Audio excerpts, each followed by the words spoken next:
Our top story at this hour is coming in from Bangladesh, where after 17 years in exile, Bangladesh Nationalist Party's acting chairman Tarique Rahman has returned to Dhaka. It marks a major political event in the country's history after the ousting of former Prime Minister Sheikh Hasina last year during the July uprising. Rahman, accompanied by his wife Zubaida and daughter Zaima, arrived from London on a Biman Bangladesh Airlines flight.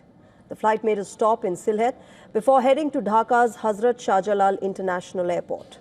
A massive crowd had gathered near the airport and along the 300-foot road where BNP leaders and activists organized a grand reception to welcome the Rahman family. Supporters from across the country had assembled, turning the area into a sea of people. In fact, to manage the crowd, airport authorities imposed a 24-hour ban on visitors at the Hazrat Shah Jalal International Airport. According to local media reports, the restrictions will remain in force till 6 p.m. local time today. According to the press secretary of the chief advisor, the interim government welcomed Tarique Rahman's return to the country, adding that security preparations have been finalized in coordination with the BNP. Later in the day, Rahman will visit Evercare Hospital to see his mother, Khalida Zia, who's currently under medical care. He will later move to his residence at Gulshan Avenue in Dhaka. During his visit, Tarique Rahman is also scheduled to register himself as a voter in the country. Meanwhile, nomination forms have already been collected in Bogura on behalf of Khalida Zia and Rahman for the parliamentary elections scheduled for the 12th of February. Let's dive deeper into Rahman's life. Known in Bangladesh as Tarique Zia, he carries a political name that has defined his life. Born in 1967, when the country was still East Pakistan, he was briefly detained as a child during the 1971 Independence War. The BNP hails him as one of the youngest prisoners of war. His father, Zia Rahman, was an army commander. In fact, Zia Rahman was assassinated when Tarique Rahman, his son, was just 15 years old.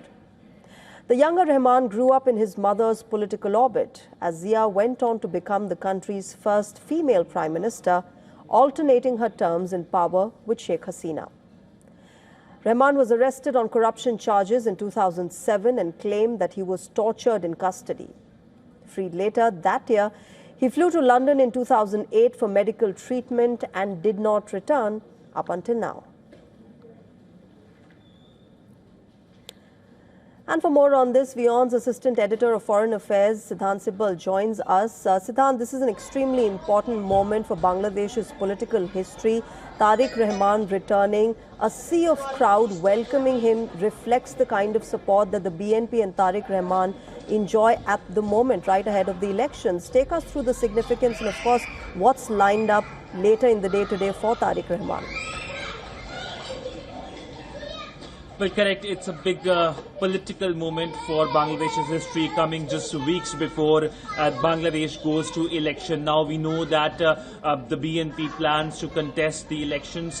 And today, of course, the big focus remains on the big welcome he's getting. A lot of political supporters have already gathered and are joining his processions in Dhaka. And we also know that he's going to meet his mother as well, Begum Khalida Zia. Now, he carries a big political legacy as well. His mother was the former Prime Minister of the country.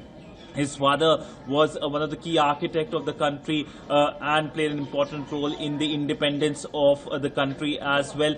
Of course, how BNP will position itself ahead of the election is carefully watched, given the fact that there has been political violence with the killing of the student leader Hadi. And we have seen how Muhammad Yunus, it looks like, is keen to cling on the power in the country as well. So there are several permutations and combinations when it comes to the political processes in Bangladesh. And in one of that element, BNP plays an important role. And with the arrival of Tarique Rahman, now it looks like it is a kind of a three-way contest between Jamaat, BNP and of course the student leaders, with the Awami League being banned by the Yunus interim government.